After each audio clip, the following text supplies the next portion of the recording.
When it comes to their games, Atlas always packs a lot of content, and Soul Hackers 2 is no exception. However, after 25 years, Soul Hackers finally gets a second entry, and while Soul Hackers 2 can be a visual gem on modern consoles, there are some really glaring missed opportunities, including a Day 1 paid DLC and a lackluster story. Welcome to this segment of Can We Talk, where I give my first impressions, comments, and general gist of the game and more. If you like the content and would like more, let me know down below. If you want to get notified about times when I drop videos, hit that small bell to get notified of when they do drop. Can we talk? Shin Megami Tensei 5, Persona 5, and Soul Hackers 2 are all from the same developer, Atlas. While the latter of the two are spin-offs of the first, they are by no means identical or even similar to each other in terms of plot, story, and gameplay. And while all three of these games are indeed turn-based JRPGs, the demon collecting aspect of the game is where the similarities stop to a screeching halt. Persona is more heavily focused on social links and interactions with characters in the environment, while Shin Megami Tensei has a heavier focus on the demon collecting aspect and dungeon crawling. So while all three of these games have one thing in common, they're all excellent, well, sorta, I'm gonna get into that. They have very little else besides that in common. The Soul Hackers 2 story is sort of a standard JRPG plotline, but it's executed well enough to be interesting.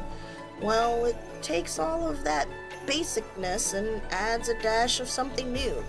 It also has a whole lot of drinking, but I'll get back to that towards the end. The story itself, however, is okay. It's basically your standard save the world from evil forces and warring factions plotline set in an interesting cyberpunk setting where basically anything can happen. It revolves around the main character Ringo, who is a female AI of sorts, and you and her sister help with this task that you've been assigned, of saving the world. And in order to do this, they need to recruit devil summoners to help them prevent that end of the world. You're going to have to work with these other devil summoners throughout the game that have their own unique abilities and agendas that will kind of help Ringo on her escapades. The game has a nice sense of humor balance as well that helps keep moving along at a quick pace while still maintaining maturity when it is necessary. Ringo's soul hack ability lets her bring back the dead to life, which initially sounds great, right? Well, it's not as easy as shouting, "Hey, bring this person back." She'll use it to revive the devil summoners and get down to some demon collecting business by entering into their subconscious. I guess now that we've narrowed down some major plot points without giving away major spoilers, this is the part where we can talk about the individual characters. Soul Hackers 2 is a JRPG that does get straight to the point, and within about an hour or so of playing this game, you'll have your full party already. Every character has a comp, which is a weapon that channels demon energy, and they're kind of unique, but we'll get into that. The main character is the first one I'm going to talk about. Ringo is a girl AI, woman AI with a mission, and she's not going to let anything get in her way. She's very logical and apathetic. She's able to make quick and effective decisions, but doesn't always think about what she's doing, and this can sometimes make her feel distant and unfeeling. However, throughout the game, she becomes more understanding over the course of time. Now, in terms of combat, Ringo is very versatile. She's not the best, but if you know how to use her strength, you'll be fine. Her unique ability is commander skills, which are timer-based depending on how many turns have passed. Ringo's commander skills are unique and useful and can be integrated into her comp. She can also use Zeo, electricity, to attack enemies, or Almighty, which is used to deal non-elemental damage. Ringo is at her prime when paired with a demon that also has electric powers or Almighty. Let's talk about Arrow. Well, he's the first that gets resurrected. To summarize him, he's a serious type. He has the "I'm the hero" complex, and if you're not familiar with what that's like, let me remind you of Snow from Final Fantasy XIII. If a friend needs help, he'll help them out. He doesn't like to see people in danger, and he will always try to do something about it. He can also be quite charming when he wants to be. Arrow is a pretty solid character in combat. Arrow is a gunfire focused with an emphasis on ice attacks. He is a character with a good amount of support moves. He has a lot of endurance, he can take a lot of damage before going down. He also has some good healing moves that give him an edge over other characters who rely on items instead of their own skills. The best thing you can do with Arrow is equip him with demons that have gunfire or ice abilities and watch the damage that's going to unfold. If he does happen to get hit by an attack that is ice, he'll absorb it and heal himself. Oh, the wonder. Milady is the kind of person who has no problem making her thoughts known, and she's not afraid to voice them. She sometimes makes these brash decisions based on what will benefit her the most and pushes through with them, even if that means others can get hurt along the way. Milady is overly aggressive and cold, which often results in clashes with Arrow and other members of their group who prefer to think with a cool, level head before they act. Milady is the best team member, personally, in my opinion, for defense. Although Milady does have an emphasis on offense and fire skills, her stats are directed towards her high intelligence and agility, and this makes her the ideal defensive player as she can evade attacks and land crit hits. Pair her up with demons that also have fire or high agility and see those walls start burning straight down. The last member of the team is Saizo. Saizo has an easygoing personality that makes him popular with just about anyone he meets. He enjoys spending time with his friends, and he's always there to help out when someone needs it. Honestly, I think he's the most diplomatic and social out of the group, just off the basis of him solving a lot of fights that tend to pop up between Arrow and Milady. He's also a romantic at heart. That being said, at times it's hard to tell whether Saizo is joking or serious. Saizo is your go-to guy for a little bit of everything. He has a high agility, so he'll be able to keep up with the team and heal them if he needs to. He has good strength and speed, meaning he can deal damage in combat while also avoiding a lot of hits coming his way. His comp deals good gunfire damage, but be aware that he is weak to gunfire. The irony, I know. The best element to arm him with is force, as he reflects any damage from the affinity. The characters are colorful and diverse in their own ways to short and summarize it, but the lack of development from other three characters that aren't Ringo is kind of iffy, but you can find out more about their backstory throughout the game in the optional format, which I'm going to touch bases on. As a cyberpunk theme fan, I was pretty excited to see the new Soul Hackers 2 when it was announced. The trailers depicted that cyberpunk theme so well, I couldn't resist. It has been so long since the first game was released, and I was hoping for something new and exciting in the visual department. Well, in that aspect, I really wasn't disappointed. The game's graphics are pretty awesome. If you want to lick your TV and your console, please don't do it. It's not that great to do. But I'm digressing away from my point. Everything from the character artwork to the in-game graphics looks absolutely amazing.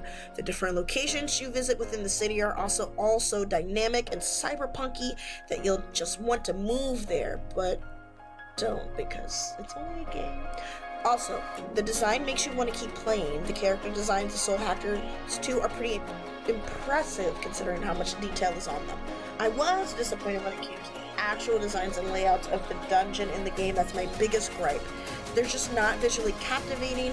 They're kind of dark, boring, and like that dynamic that has everything else in the game. The layout and designs are nearly identical wherever you go. There's a lack of difficulty navigating these dungeons as well, so if you're looking for something where you're challenged based on the dungeon crawling design, this won't be it. I'm gonna say this now, I'm not sure exactly who made the call to have the dungeon music be so freaking bad, but whoever it was honestly needs to be reconsidered about their position. It's not that it's just boring, it's just bad.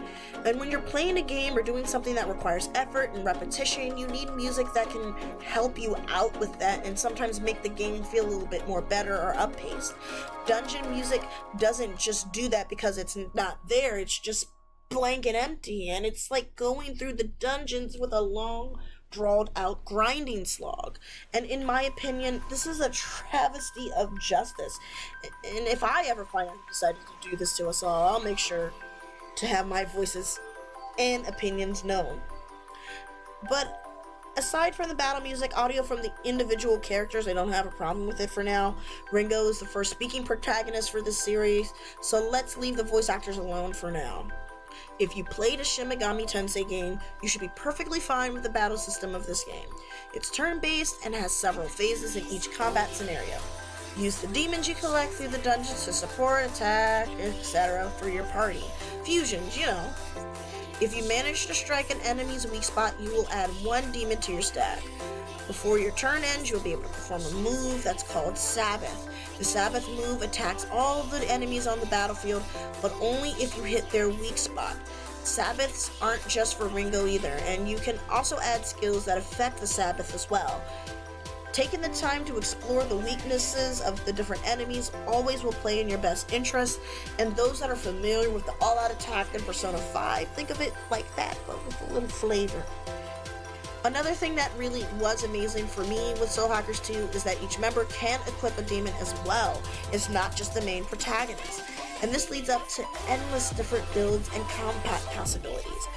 This is one of the gameplay mechanics that I'm actually glad for. This gives much more room for strategy when needed. Demons can use special skills, including ones that let you switch party members with reserve members and raise your stack count. Other demons may or may not have the Sabbath skill, and those are great for all-out attacks. It's worth noting, like I said, that not all of them do have it, but not possible to inherit these skills through demon fusions. In other words, a very basic battle system with no incentive for having a diverse set of demons. Once the fighting stops, you'll find yourself exploring the world map that allows you to visit several places. You can buy equipment, fuse your demons, eat some meals that give stat boosts when consumed at the base. You're gonna bond over drinks, and boy do I mean you will bond over drinks. There's also the Soul Matrix that lets you gain insight on characters and acquire skills that will help them and you later on in battle. Forcing the players to pay extra for an essential part of their game is just plain bad business. Sure, it might sound like a great idea on paper for the business, but it sets a dangerous precedent for the industry at large. This kind of practice has been shown to make players less likely to buy games in the future if they feel like they're gonna get ripped off. And honestly, I hate this model. I don't agree with this practice at all, and if you ask me, is it worth to get the DLC? No. Content-wise, depends on your goals. Maybe. The Day 1 DLC contains a story arc called Lost Numbers. Lost Numbers is basically a paywall for the full game experience, masking itself as a DLC for the sake of a cash grab. It basically adds that something that you feel is missing from Soul Hackers 2. Remember some of those issues I pointed out earlier with the dungeons? Yeah, the DLC fixes some of that. Also, it adds a new devil summoner, Nana, to the mix. Music, outfits, more demons, item packs, a difficulty mode, and actual content that quite frankly could have been added to the game. Outfits, item packs, the little small stuff, fine, put them as a DLC package. The rest of it, you should have just included it in the game. For $10, it could have been way worse from that perspective alone, but if you absolutely have to have it and want to find out about this extra devil summoning, go on, fork it over. Otherwise, you'll be fine without it, I promise. But be prepared to feel like there was more potential. See how you feel about the base game first is my recommendation. More potential is the phrase to describe this game. There were tons of them. And I'm not sure whether or not Atlus has future plans for this series. Sure, they can't ride on the coattails of Persona 5 or SMTV forever. They need a refresh to scratch the JRPG Shin Megami Tensei itch, but there were numerous ways to do it, and don't get me wrong, I love this game for the Shin Megami Tensei demons I get to see again, and some bare-bones social sims in a more mature setting. But for some reason, if they are planning to release a third entry to the series, they may learn their lessons from this one and also try and improve themselves. This is a series that can be loved. And did Atlas wait too long to give us a second one? Honestly, only time will tell, and quite frankly, sales numbers on whether or not there will even be a third entry will give insight to that. Another question I want to answer and address is, will this game ever get to the Switch? I highly doubt it. Atlas's focus right now is with the Persona games, and I could be wrong, but I'm not sure if releasing this on the Switch would help it either. Only time will tell. This was a great time writing this over the course of several days. Do you guys agree with my take? Did you learn something new? How do you feel about that DLC? Let me know down below. As always, guys, I recommend that you like, comment, subscribe, and share my videos. Again, I'm going to remind you to press that bell so you know when my videos are coming. Also, join my Discord. It's growing. It can get a little crazy. I got Pokemon. I don't have Destiny as much in there, but I do got that as an option. Destiny 2 anyway, and more things going on, as well as some weekly giveaway. Your support there and even here helps the channel grow.